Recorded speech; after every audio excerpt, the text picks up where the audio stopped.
I'm Hale Isfandiari, the director of the Middle East program. Special welcome to all of you and to our three distinguished panelists. We are very privileged to have with us today Undersecretary Stuart Levey. I think it's the first time you are speaking at the Wilson Center. I hope not the last time. Stuart Levey is the current Undersecretary for Terrorism and Financial Intelligence, the Department of Treasury, the first to be appointed to this position in 2004. Prior to his nomination to his current post, Mr. Levey served as the Principal Associate Deputy Attorney General at the U.S. Department of Justice, and before that, he served as an Associate Deputy Attorney General and also as the Deputy Attorney General's Chief of Staff. Mr. Levey also spent 11 years in private practice before joining the government.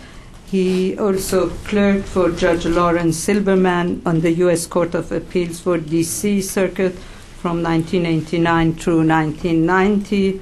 And he graduated from Harvard College, summa cum laude, in 1986, and from Harvard Law School, magna cum laude, in 1989. If you want to know more about him, I would ask you to look at Robin Wright's article, Stuart Levey's War. So I just talked about the peaceful side of Stuart Levey. The war would be in this article. Our next speaker to my left is Robin Wright, who is currently a public policy scholar at the Woodrow Wilson Center. She has reported from more than 140 countries on 6 continents for the Washington Post, the LA Times, the New York Times Magazine, the New Yorker, the Atlantic Monthly, Foreign Affairs, and many others. She's the recipient of a number of awards, including the American Academy of Diplomacy selected her as the Journalist of the Year for her distinguished reporting and analysis of international affairs, the National Press Club Award for Diplomatic Reporting, the UN Correspondents Association Gold Medal for coverage for international affairs, and it goes on and on and on. Wright is the author of several foreign policy books. The most recent one is Dreams and Shadows, The Future of the Middle East. Dreams and Shadows is on the New York Times 100 Notable Books of 2008 list and on the Washington Post Best Books of 2008 list. She's currently working at the Center on volume 3 of her books on the future of the Islamic world. And our last speaker is Dr. Jahangir Amuzegar, who is an international economic consultant. Previously, he has been on the executive board of the International Monetary Fund, representing Iran, and he taught at UCLA, the University of Michigan, Michigan State University, University of Maryland, American University, and SAIS. He served in the pre-revolution Iran as Minister of Commerce and Minister of Finance and Ambassador at Large. He has written more than 50 journal articles and is the author of 7 books on Iran, oil, and economic developments, the latest of which is Managing the Oil Wealth. Dr. Amuzegar and Robin Wright have been here on a number of times, have spoken at the center, and we are delighted to welcome them back. Could I please, before we start, remind you to close your cell phones and your Blackberries, and also our speakers, please, because this will interfere with the live webcast that we have. Our speakers will each speak for 15 to 20 minutes. Then we'll open the floor to your questions and comments. Mr. Levey. Do I need to turn on the microphone, or can you hear me? Okay. Okay. Well, thank you for that introduction. It's an honor to be here with you as well as with Dr. Amuzegar and Robin. As you indicated, Robin did just write an article about a lot of what I'm going to discuss called Stuart Levey's War, which made me a minor celebrity in my hometown of Akron, Ohio, where I think my mother, the New York Times circulation for that day, there would be a huge jump up because I think my mother went out of her way to buy every possible copy of the Sunday New York Times that day, doing her best to help the finances of the Times. But you made the comment about the peaceful side of my biography, and then saying that this effort is, it may be called Stuart Levey's War, but the important point is that it's a peaceful war. And that is the whole point of what I'm going to talk about today and what I'm trying to do, which is to find a way to solve the problem that we currently encounter with Iran in a peaceful way. And it may be odd, I think, to have a Treasury Department official addressing this issue, because I think traditionally people have thought of issues like this as one for our security services or the military or our diplomats.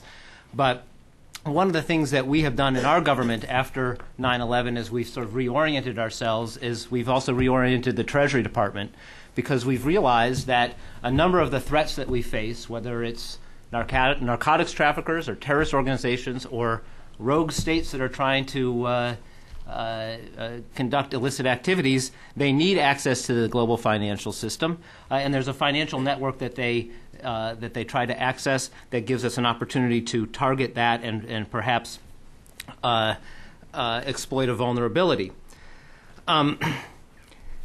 There's a lot of discussion that I'm sure you're all familiar with about how we should talk to Iran, and I'm sure there'll be discussion about that today. As a Treasury Department official, I'm sort of divorced from that issue, and I won't talk about those issues about who should talk and where they should talk and in what geometry we should talk. My concern is to make sure that if and when there is diplomacy on Iran, that the allies, the United States and its allies, will have the leverage that they need to make the diplomacy successful, because all diplomacy, in order to be successful, needs leverage, and the leverage that we can exert in order to get the regime in Iran to change its behavior on the issues that we care about most, namely its pursuit of a nuclear program and its support for terrorism. The strategy that I'm going to lay out that we've been following, I think, it draws upon the lessons we've learned from many failures in the past. And sanctions, as a general matter, have a very bad reputation. It's often thought that they don't work, and history would probably bear that out in most circumstances. What we're trying to do at the Treasury Department in this effort, as well as on others, is pursue a different strategy, one that we think can and does work, which is to pursue what I call targeted financial measures. And I use that term advisedly instead of sanctions because of the bad reputations that sanctions have. And the difference here is that instead of broad trade-based sanctions aimed at another country, targeted financial measures identify specific individuals and entities engaged in specific bad conduct. And when you pursue those sorts of measures, it's much easier to build a coalition of countries, and most importantly, and what I'm going to spend most of my time talking about, build a coalition where the private sector, rather than seeking to evade sanctions, as they often do with traditional sanctions, will work with you, become a partner with the governments, and amplify the efforts of the government. And so if you identify to the private sector individual entities that are engaged in bad conduct, they have a different response. They want to cut off business with those entities. They don't want their reputations to be hurt. This is especially true of banks that are very worried about their reputations. In turn, once they start to cut off business with the entities involved, it increases the reputational risk on those that are still doing business, and so that is a dynamic that starts to develop. And it also makes those entities advocates with their own governments to cooperate in imposing measures themselves, because they don't want to see their competitors get to engage in the business that they voluntarily cut off. So when we do it right, and I think we have laid the groundwork for this in the Iran context, we can get a mutually reinforcing cycle of government and private sector action where the private sector amplifies the effects of what the government is doing rather than seeks to undercut it. It only works when you have the evidence that you need to persuade governments and the private sector to work with you. And for better or for worse, the evidence is very, very extensive when it comes to Iran. And I think this is an audience that knows this well. You have Iran as a state sponsor of terrorism, the most dangerous of our state sponsors of terrorism. They send hundreds of millions of dollars to terrorist organizations around the world. It's not just Hezbollah. It's also the Palestinian Islamic Jihad and others.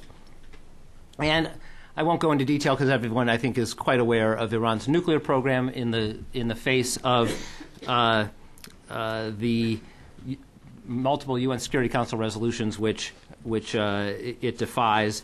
And that doesn't even go into other illicit activities of which others are more familiar with than I in terms of violations of human rights and so forth, which I think are also important, but I'll just focus on those two.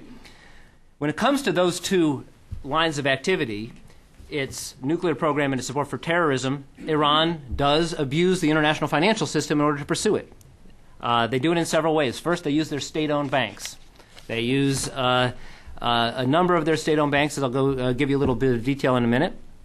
And they also engage in deceptive conduct with their commercial partners around the world, things that we see traditionally with money launderers, things like asking to have their names removed from transactions, using front companies and intermediaries and cutouts to handle transactions for them, lying about the nature of transactions. In other words, representing that the transactions are innocent commercial civilian transactions when in fact they're associated with the military, using the IRGC to conduct commercial activities and then ultimately for the benefit of the military establishment. All of these things that give us the evidence that we needed to pursue the following strategy, which is that in September of 2006, we took our first public action against an Iranian entity in this regard, where we cut off Bank Saderat from the United States financial system because of the evidence that we made public at that time of it funneling money from Iran through its branches and subsidiaries around the world to Hezbollah fronts, as well as to Palestinian terrorists within the territories. We cut them off from the United States, as I said, and then we started to share information not only about Bank Saderat's activities, but how Iran's proliferation network worked with governments around the world and with the private sector around the world. Secretary Paulson himself kicked off this effort in Singapore in September of 2006, where he made public our concerns, and we started this dialogue. Since that time, as some of you may be aware, there's been a huge effort put in place by governments around the world to get at this illicit financial conduct. There have been designations of Iranian banks by the United States. We've designated 5 of them, not only Bank Saderat for terrorist financing, but 4 Iranian state-owned banks for proliferation activities. The United Nations has designated 1 Iranian bank for proliferation activities and has called for vigilance with respect to all other banks domiciled or based in Iran because of its illicit activities. The European Union has designated not only Bank SEPA for proliferation, but also Bank Melli for proliferation. The Australians have designated Bank SEPA, Bank Saderat, and Bank Melli for their activities. In addition, international kind of professional organizations like the Financial Action Task Force, which are non-political, they're professional organizations that deal with terrorist financing and money laundering issues. Another multilateral forum where they've issued 4 statements about the risk that Iran poses to the international financial system, and they've called for all countries to increase their preventative measures to protect against this risk. There's now an international consensus out there that Iran poses a threat to the integrity of the international financial system. There are other things that we've been doing simultaneously, focusing attention on the IRGC for its proliferation activities and its corruption, sort of taking business opportunities from innocent Iranians. We've designated the IRGC and its key commercial entities, as well as the Quds Force for terrorism. We've designated Iran's shipping line for its proliferation activities. All of this plays is part of a larger piece where what we've been pointing out is Iran's deceptive financial conduct.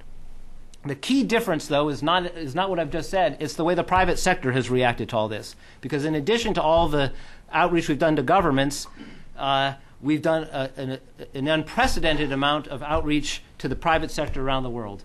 I think I visited more than 70 financial institutions around the world, made a number of foreign trips, and it's not just me. The Deputy Secretary of the Treasury, Bob Kimmett, as well as Secretary Paulson and others have been engaged in this outreach where we're briefing people on Iran's deceptive conduct and showing them that even if they're trying to put responsible controls in place, that Iran is engaged in conduct that's specifically designed to evade these controls. And banks, of course, are very worried about their reputations, and so a lot of them have decided not to take this risk. If I can work this computer, I'll give you an example of one of the kinds of things that I have been sharing with banks around the world. This is an ad that ran in the Financial Times and the International Herald Tribune. As you can see, it's an invitation to bid on building a nuclear power plant in Iran, and the company that is putting out the bid is an affiliate identified in the ad for the Atomic Energy Organization of Iran, which, as some of you know, is designated at the United Nations for its proliferation activities. The interesting thing for me in this ad is that it asked for 15,000 euros as a bidding fee to be sent, and they gave the name of a bank and the account number and how to send the money to that bank. Now, I have done that bank a favor, I think, by taking its name off of this document because the bank is the victim here. When I reached out to the bank to find out how in the world were they involved in a transaction, I mean, you can't imagine brighter red flags for someone who does what I do than this kind of transaction. What I was told was that, in fact, they did hold this account for for Iran, but the account had been opened at the request of the Iranian Foreign Ministry, who had asked for a bank account to support their diplomats who were accredited to the IAEA. And so the bank had no idea that this account was going to be abused for this purpose. And when I show this example to bankers around the world, there are a lot of things I show them that I can't share with you, but this is one that was obviously in the public domain. When I show this to bankers around the world, I think that the reaction I get is a kind of, there but for the grace of God go I, and they realize that no matter who they're dealing with in Iran, that there's a strong chance that they're going to be abused. So I think that what we've been pursuing since 2006 has succeeded in the sense that it's putting some pressure on the regime. They're feeling financially very much isolated. When I started this in 2006, I'd say that only a very few financial institutions had seen the risk of Iran. But today, I would say there are very few major financial institutions that are willing to do kind of substantial trade finance business with Iran. That has had kind of second-tier effects, because one of the things that those of you who are following the Iranian issue closely, you realize is that there's almost no foreign investment in Iran. One of the reasons for that is there's no financing available for foreign investment in Iran.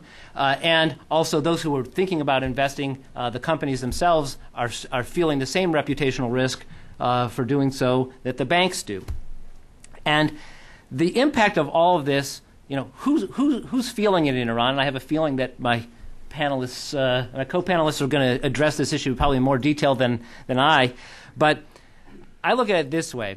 The people who are affected by this are the people who are otherwise engaged in international business. Some of them hate the regime. In fact, this is an argument that's often made to me and probably going to be made to me again today. Some of them hate the regime. But at least they're people who have enough means to have some influence. I mean, it may not be the perfect target, but it's a pretty good target of people who are feeling that the regime is behaving in a way that not only has made Iranian financial institutions into international pariahs, but has made almost every other Iranian business, it's hurt the reputation of almost every other Iranian business, and they can see that it's because of the behavior of the regime that they're experiencing the kind of isolation that they're feeling and having their own reputations harmed. All of what I just said is being exacerbated by the economic mismanagement of the current regime in Iran. I mean, in some ways, Ahmadinejad has been an important part of this whole strategy, because a lot of the reticence to do business with Iran you can trace to the kind of comments that he's made, wiping Israel off the map and did the Holocaust happen. That resonates very powerfully, especially in Europe. But then he's added to that this economic mismanagement, where they now have, I was reading today, maybe 29% inflation officially reported, which means it's probably higher than that. Unemployment is skyrocketing, some saying near 30%.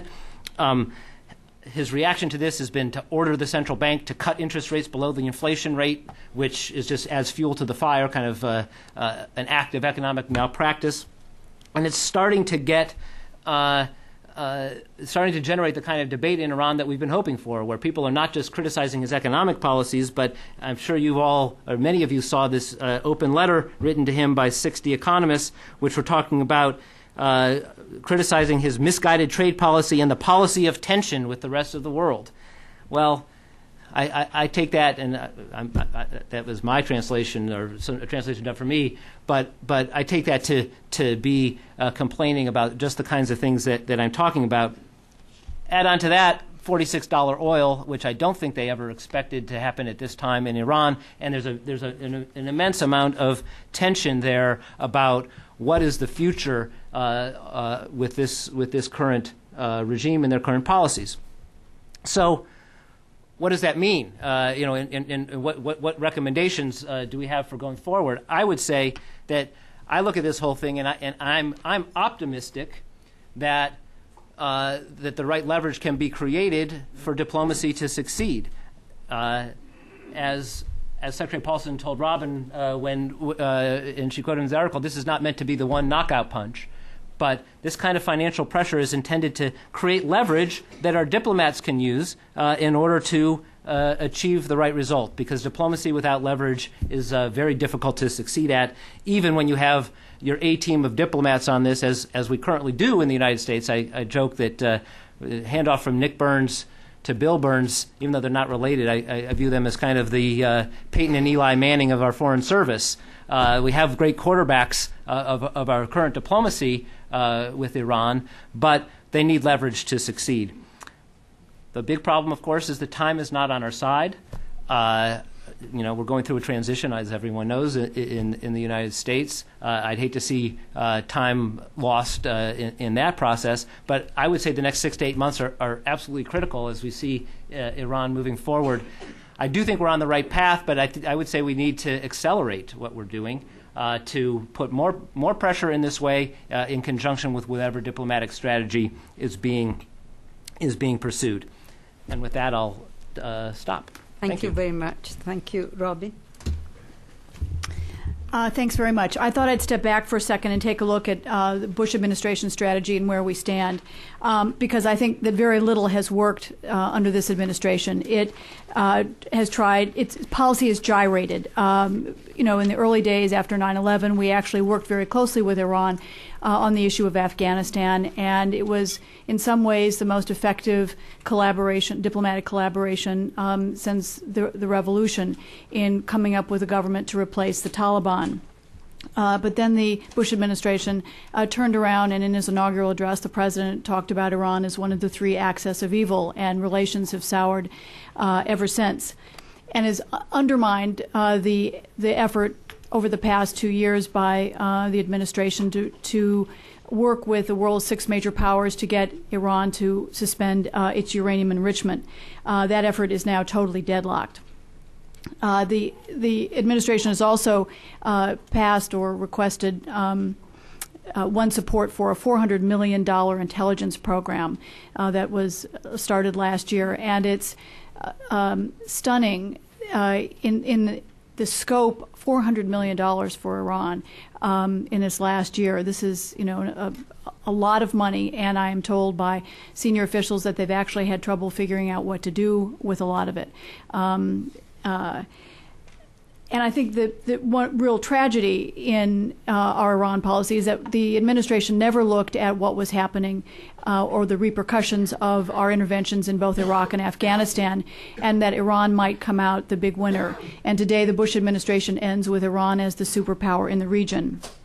Now, having said that and being critical of every aspect of policy, I think there is one initiative that has had an impact, and that's Stuart Levey's war. I think this is an imaginative effort that has put more pressure on Iran than any initiative by the United States since the revolution. And it's an irony that it hasn't received a lot of attention. It's not as sexy as sanctioning the Revolutionary Guards or the Quds Force. And I'm as guilty of that as anyone else, because when I was at the Post, I focused on a series of stories about what the administration was going to do in the first time ever sanctioning the military of another country.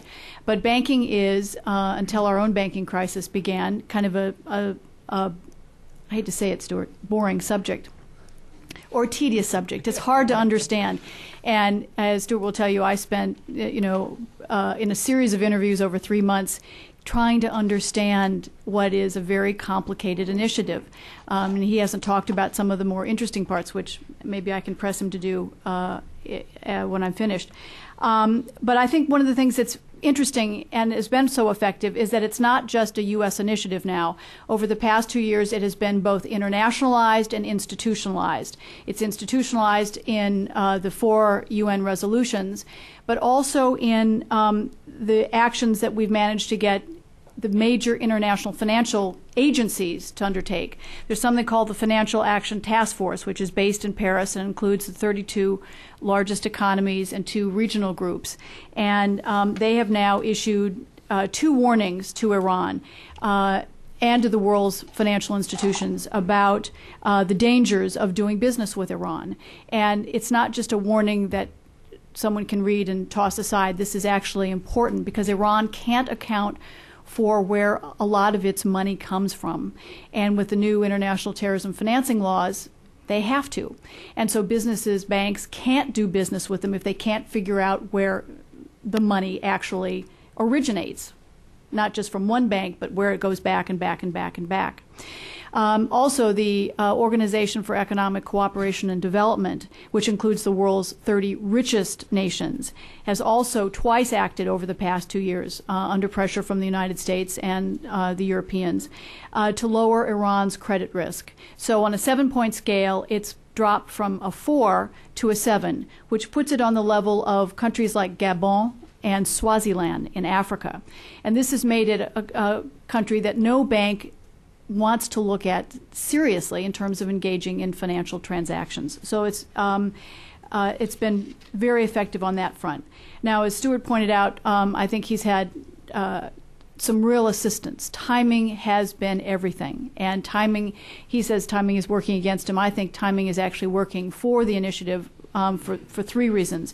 And as he pointed out, Ahmadinejad himself has been the key to the success of this initiative because it's discredited Iran in the eyes in a way that President Khatami or President Rafsanjani might not have. But he's also gone through Iran's reserves. There's been such gross mismanagement that you find a lot of disgruntlement inside Iran at very high levels and in very public ways, unusually candid criticism from senior officials. Iran's reserves, when Khatami came to office, were somewhere between $80 and $100 billion. But as part of his pledge to put Iran's oil wealth on every Iranian dinner table, he has squandered an enormous amount of that money. There are some claims that Iran's reserves are down to $8 to $9 billion. The government claims they're around $25 billion, but still, that's less than a third of what they were, if that figure is true. And that's in a period of 3 years. When I first started going to Iran, the rial was pegged at 70 to a dollar. Today, it's close to 10,000 to the dollar. There's been just an enormous drop in the value. And Ahmadinejad has come under criticism from senior clerics who are not ones to speak publicly and often about the economy, from 2 former nuclear negotiators, 2 former speakers of parliament, dozens of Iranian economists. One of the former finance ministers, on the day he resigned in April, criticized Stuart as a Zionist agent.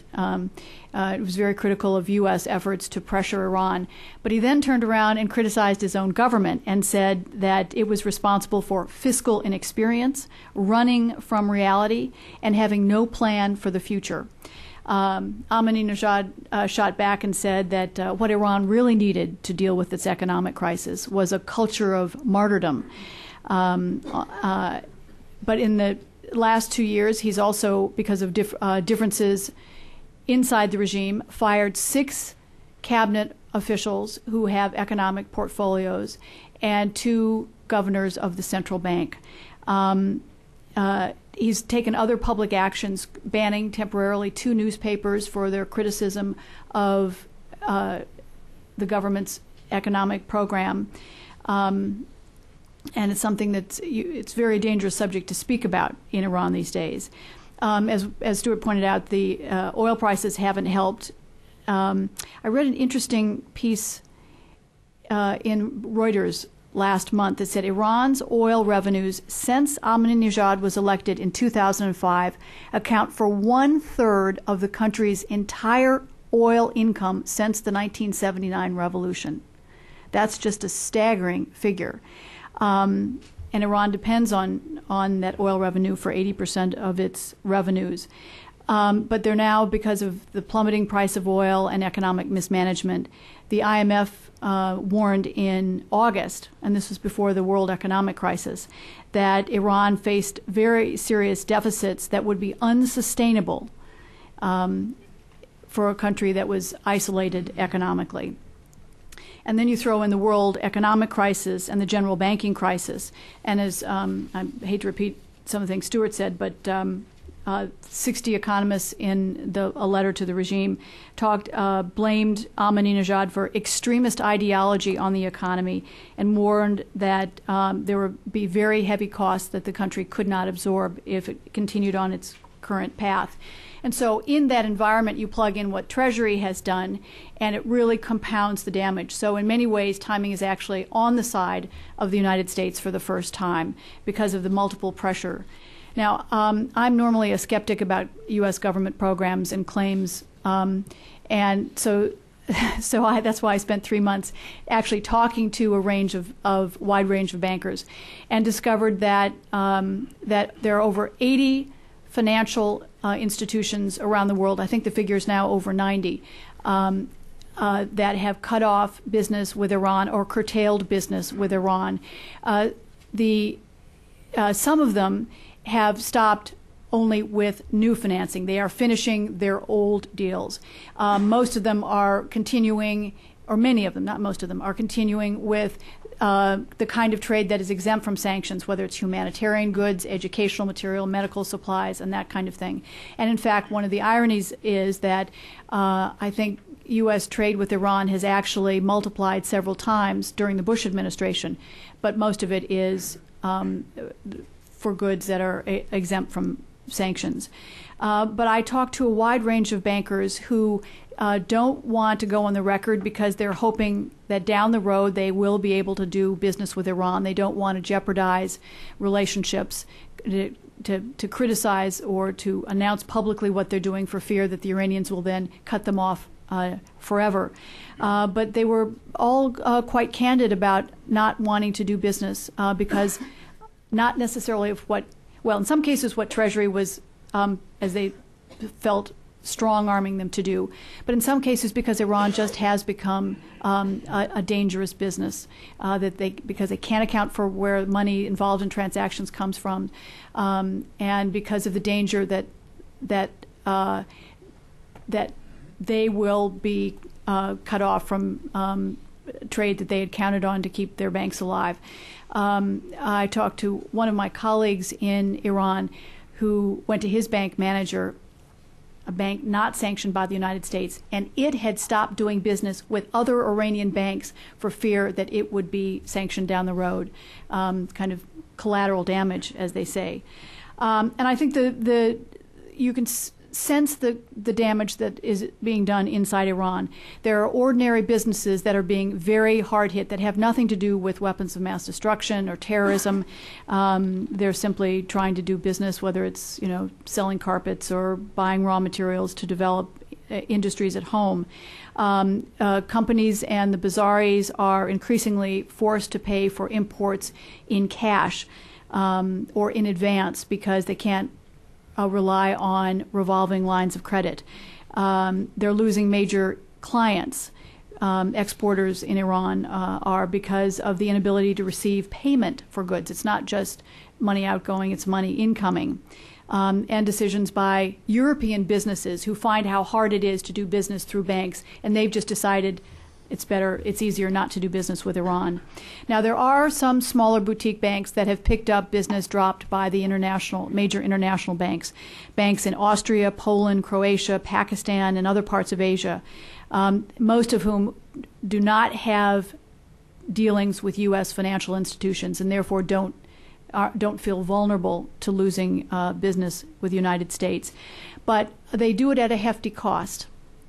And I have one estimate from an intelligence source that up to 10 billion of Iran's imports today, roughly 20% of the total value of their imports, is increased costs from financial restrictions, largely larger commissions they have to pay for letters of credit and other ways of circumventing sanctions. And it plays out in other ways in terms of Iran's future. Iran has is the second largest natural gas reserves in the world after Russia, and one of the critical areas of development for the future is the South Pars gas field, which is estimated to have up to 360 billion barrels, the equivalent of 360 billion barrels of oil. But it has faced multiple setbacks in getting funding to develop that field. It's shared with Qatar, and Qatar has been off and running from the beginning because of its willingness to do business with international companies. But France's Total, Royal Dutch Shell, Spain's Repsol, Italy's Eni, India's Essar, Norway's Statoil have all reduced their share of involvement or pulled back from deals on South Pars, and these are all real setbacks.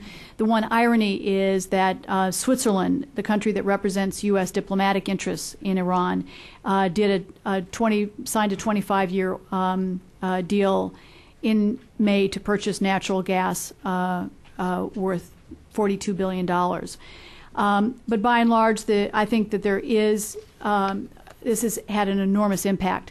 Now, there are caveats, and much of the Treasury's initiative depends on what happens in Dubai. And I actually went out to Dubai to take a look. This is a place where there are today there are as many Iranians in Dubai as there are now Emiratis. The population has soared several times over the last 4 years as Iranians unable to do business out of Iran have simply moved to Dubai, set up businesses, set up accounts in local banks, and bring in their business as far as Dubai and then turn it around and export it into Iran. So they're separate transactions. It's hard to trace. But what's quite interesting is to look at what Dubai is actually doing to collaborate with the United States. It has not gone beyond sanctioning the banks under UN resolutions. It does not want to be part of a new coalition of the willing. But it has put pressure on the Iranians. It's harder to open businesses today. In the old days, until very recently, you could buy an apartment in Iran and automatically get a work permit. That's not possible anymore. It's they're little things that Iranians go through Terminal 2 at Dubai's airport, where their irises are scanned. It's harder to get a visa. It can take weeks, and in some cases they're prevented from getting them at all. Another irony, some of the people who are going to Dubai to be interviewed by the United States consulate there to get visas to the United States have been blocked from doing so because they can't get visas to Dubai. So Dubai has done some interesting things. They've also closed down some 36 Iranian businesses for having links to military institutions, Revolutionary Guards particularly. But Iranians are very good at adapting, and they have figured out ways of using traditional means to get around these kinds of sanctions. There's something called a hawala, which is the Arabic word for transfer, and it's an informal version of Western Union. It dates back to the 8th century and was initially used to avoid the dangers of being robbed by bandits. And I actually went to a hawala in Dubai to ask if I could do some financial transactions with Iran. And they said, "How much money do you want?" And I said, "Well, $100,000. They said, "Fine, anything more?" And what they do in a hawala, you give your money to this it was kiosk at a shopping mall. It's not, a fancy banking institution. They have they have friends in different places in Iran, and they will call a friend and say, "We want payment to whoever my contact picking up the money would be." They give me a password, I give it to whoever my contact is in Iran, and the money then is sent on this informal Western Union system. And there are huge amounts of money that are now using hawalas. There's a very good piece in the Financial Times if anyone wants to look at it. I think the one danger to the program, too, is that the businesses that are being affected are in the 20% category of private business. 80% of business in Iran is controlled by the government, by the Boniads, the foundations, or by the Revolutionary Guards and its many arms today. Only 20% is in private hands, and those 20% are the ones that are feeling the brunt. And they are in the part of society that has most questioned Ahmadinejad's rule, most critical of the repercussions politically, diplomatically, economically, financially, and so the problem for the U.S. is that we are alienating the very people who are most against the regime to begin with, and would be the ones we would want to see prosper. It is the regime arms that are able to weather the storm much better.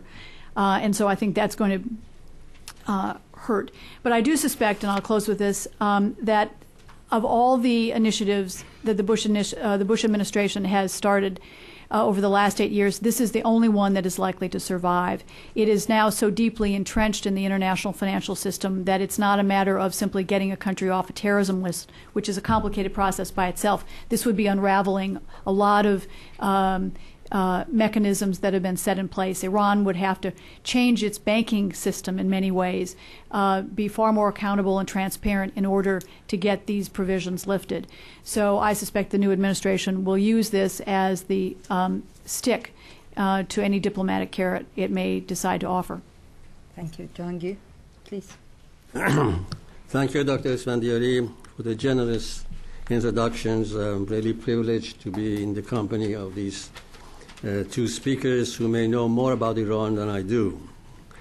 I have no quarrel with most of what is being said. I think it is quite clear. I told Ms. Robin Wright last year, in fact, when she was writing this and asked me about it, that the U.S. actions have been far more effective immediately than the UN sanctions.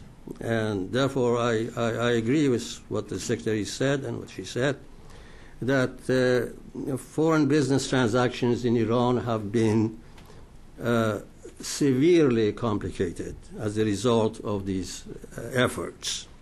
Costs of imports and exports have increased. in a number of different ways. The LCs, the insurance, the freight, all have gone up. Increasing number of foreign banks. Now, you may just quarrel with the number, which is 80 or 60 or 20, have contracted their business with Iran, and particularly with the sanctioned banks. Now, shipping costs have particularly increased by some 20%. More European governments have now learned from the U.S., and instead of going to their parliament, they go to their businesses and ask them to take these measures rather than passing a law. And therefore, the U.S. has been, in fact, quite effective in this regard. The UAE, which before the revolution was not even among the first 25 trading partners, it's now number one. And that means that it has actually replaced the United States for Iran, and almost all American goods that you can find in various parts of Iran are coming from the UAE. But even they have, as Ms. Wright said, reduced their cooperations, put some restrictions on Iranian businesses there, and then they have, in general, been taking at least overtly a pro-American position. And then the ridiculous decisions by the present government to liquidate their dollar savings, dollar reserves into euro has already cost them $5 billion as a result of the euro's increased result. Now, however, it surprises me when I hear that all these efforts have been exceedingly successful in terms of their intended results. Politically, I think Iran is much stronger, more influential in the region, and particularly in Iraq and Afghanistan. Militarily, Iran is more advanced in its nuclear and rocket development. It has already experimented with solid fuel rockets. It has increased its centrifuge cascades in Natanz. Internationally, they have defied the UN Security Council. They have said that they are not going to cooperate with the international agency. And then, on the other hand, they have been embraced by the Gulf Cooperation Council, the council that was actually formed to oppose Iran during the Iran-Iraq War. Iran has been invited to the Shanghai Group by the Chinese and the Russians. Iran has been courted by India, Pakistan, Turkey, and then Iran has spread its wings on Washington's southern, softer underbelly in Venezuela, Bolivia, Nicaragua, and others. Economically, the transactions have been pushed into euro, pound, and yen away from the dollar. Major foreign banks have been replaced by smaller ones, and particularly in the East, that have no particular assets or transactions in the United States. In fact, as Ms. Wright says, Iran's exports to the U.S. has increased 10 times as the year before then. At least it's not very much, but in terms of statistics, it's amazing.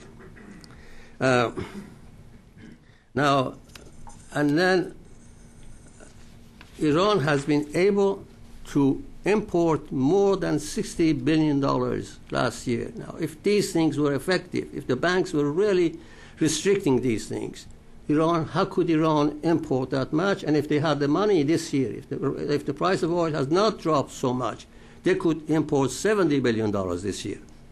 Now, the last report from the Bank International Settlement said that Iran's actual reserves in European banks have gone up, and their liabilities to them have gone down. Now, if all these banks are cooperating with the United States, how are they doing this? Now, apart from these problems, my question again is that what are the effects of these sanctions? Now, they have been effective, but what are the results? Ms. Rice referred to some of these things. Now, who are the ones that have lost and have been suffering from these things? They are actually Ali the plumber and Ahmad the carpenter. There are people who are eating bread, meat, sugar, rice. These are the people that the U.S., Washington, has repeatedly said that they do not want to hurt. And they are the ones that are hurting. The Sepah, the Quds, the Basij, the government are not suffering, particularly in the last year and a half that they have had enough of oil money. Therefore, I wonder how they are going to reconcile this administration and the next one. Are they going to reconcile between these two opposing objectives? If you are not going to be hurting the ordinary people in Iran, well, then that's not the way to do it. So I have no way out of it, but I see these. Now, references were made to both reserves and also Iranian savings. Now, the last time I knew, first of all, the Bank International Settlement, they says that they have already $46 billion in European banks. The total Iranian reserves is about 80 billion, more than 80 billion.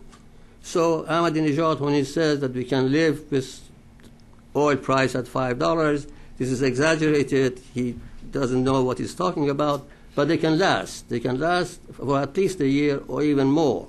And we do not know that the oil price will stay at $46 or $40 and so forth. So I just leave these things with the question is, how are we going to solve this problem? Thank you.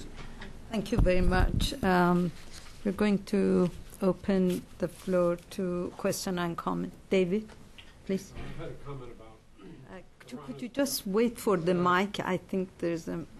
William, can we have the mic, please?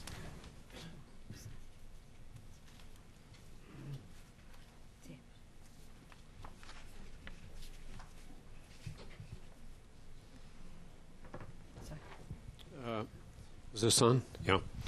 Dave Ottaway, I'm a senior scholar here. I'm curious about what success you've had in dealing with the Chinese, because the Iranians have been developing a very strong relationship with China, both exporting their oil and making economic deals with them, and they have enormous dollar reserves so that they can afford to invest in Iran.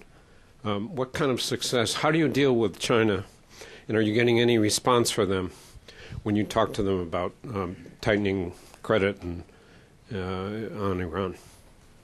Yes, go ahead.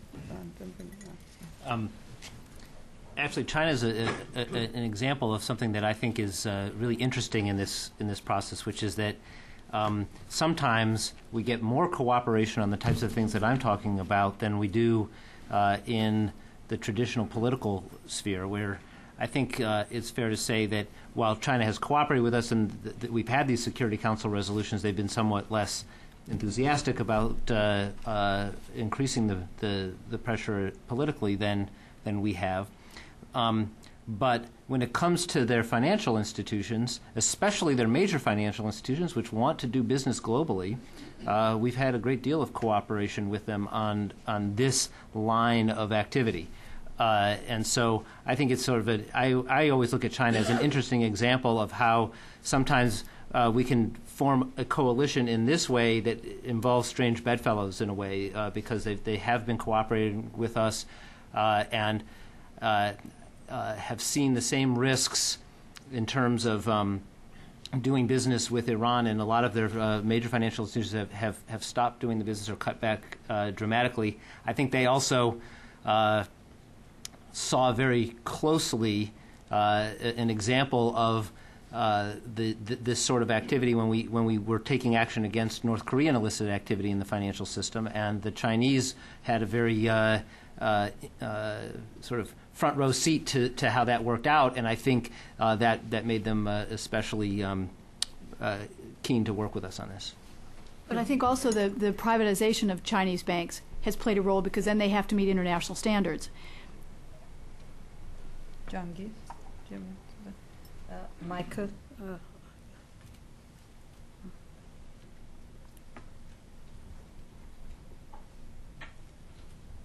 Michael Adler from the Wilson Center. I'm just wondering, in recent months there have been so many reports of companies in Germany, Austria, and even Italy which are not cooperating. Has that been a problem? Do you find there's a kind of resistance to what you're doing from a lot of companies?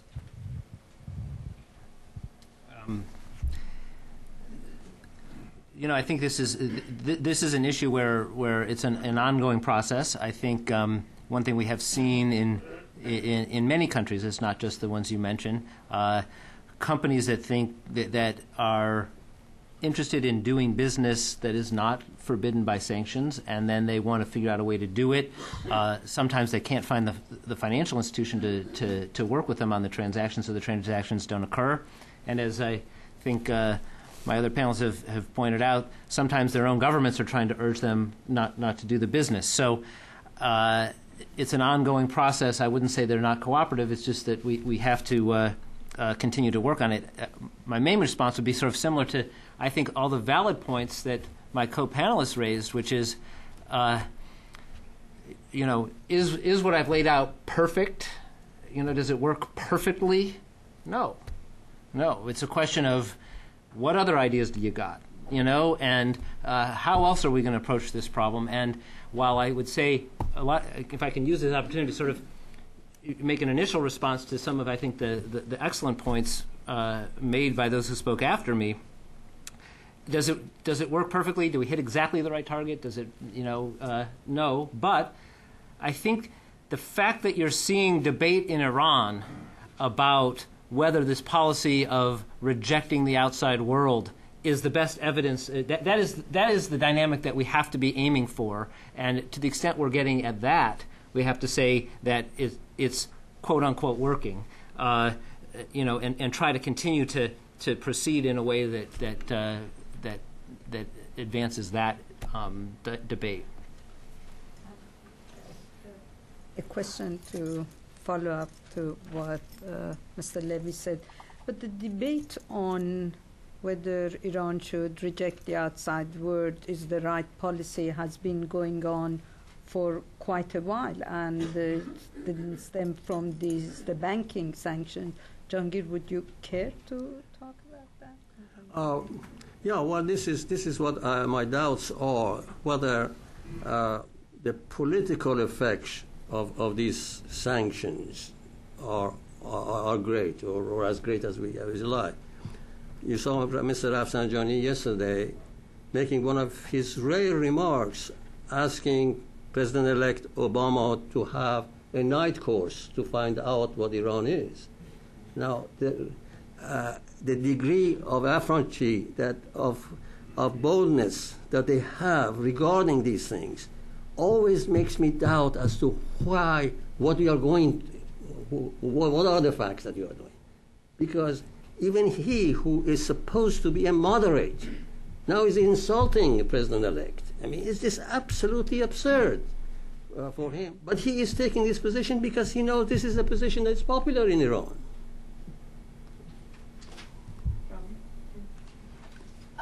I would only answer Jahangir's statement by saying I actually think that the economic mismanagement, which is the key problem, compounded by oil and the international global crisis, plus, and then you add on this squeeze by the banking system, has gotten to the point that it's serious enough to threaten whether Ahmadinejad will be reelected. I have real questions now. If you continue on the current trajectory economically, whether the regime won't feel that he's a liability. And there's been a lot of talk, I think, inside. Yes, Iran does feel very strong regionally, but I think when it comes to, or in its place in the international community, but when it comes to the kind of discontent at home, the fact that produce prices have, people claim doubled, tripled in the last couple of years, housing prices again doubled, tripled, or serious increases anyway, that there is just whether the regime won't feel that Ahmadinejad is a liability and look for someone to run instead that they can control, will represent, the hardline values, and might not be so controversial, because I think they fear if he were to stand against almost anybody else, you might see Iranians voting for almost anybody else in the way they did when they were voting against Rafsanjani, not knowing what Ahmadinejad would turn out to be. So I think that it's actually having an impact. Now, if the price of oil goes up and they have a cushion again, and maybe if the administration reaches out and they respond, and there's somewhat diplomatic momentum for the first time, maybe again that's a boost to him. So a lot of things can happen between now and June. But I think under the current circumstances, I think there's no Iranian president who's faced as much pressure as he has. Yes. Well, let me just say that I have no quarrel with this. I have also doubt whether Ahmadinejad will be re-elected. I mean, this is very, very complicated. It depends on what the supreme leader wants and all kinds of things that are going on in Iran. So I have no quarrel with that. My problem is that no other leader in Iran is in favor of doing something for the United States. Larijani is against it. Ghalibaf is against it. Even Rafsanjani now is against it. So who is there? Who is going to be elected? Ghalibaf is going to be elected. Do you think it will be different? Larijani will be different? That is what my doubts are. Yes. Just wait for the mic, please.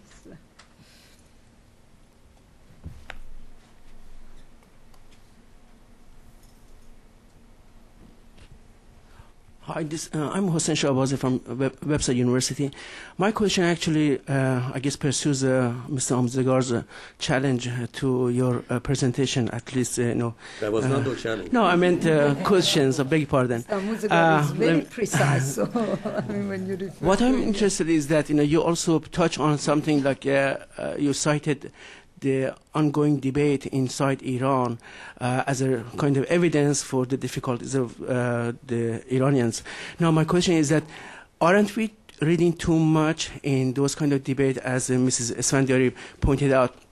Maybe all of those, by both reformists and conservatives, usulgara and islah talaba, are part of the jockeying for the upcoming election. And as Mr. Amuzegar mentioned, maybe it's all because they want to unseat Mr. Ahmadinejad. But, this kind of debate has been going on in Iran, one form or another, for as long as I remember. So the question would be both to Mr. Wright and Mr. Levey, that in light of this, would you still claim that the strategy is working? Of course, it looks like it has squeezed the Iranians, but the objectives, the goals that everybody claims, are they have been reached or not? Thank you. Well, the best I can say is that, of course, it hasn't worked. Because we have a particular goal here, which is a change of behavior. And as a government official, all I can do, especially in a government that, where the president has made explicit, all options are on the table. As a government official, what I can do is do everything I can to try to make that work, and to try to persuade peacefully to that change of behavior, and to build as large a global coalition. And when I use that term not in terms of governments, but as large a global coalition in every possible way to isolate them and make the decision as stark as possible. So Mike's question over here, do we want to keep working on all those loose ends? Yes, we want to keep working them. I mean, and it's been a very labor-intensive process, and we're going to keep going. because I think we are having the right, at least the effect we're having is pushing it in the right direction. Whether we'll be able to make that debate stark enough and clear enough, and whether people in Iran will see, that having no foreign investment in their oil fields is a disaster for their future, and say we've got to make a change. There are people, even these people who I think are not necessarily interested in cooperating with us on their nuclear program, they do realize that having no foreign investment in their oil fields, I'm not an expert on Iran, but I can tell you that is a terrible thing for the future of a country with such a huge cohort of young people. Can we make this decision stark enough? I think a lot depends on whether we'll be able to keep this momentum going over the next 6 months, whether, frankly, the new administration will be able to get even more cooperation as people want to see it succeed in this effort, and make this as stark a decision as possible. But there are no guarantees, certainly. Look, if I were a betting woman and someone asked me, are we going to get Iran to change behavior, I suspect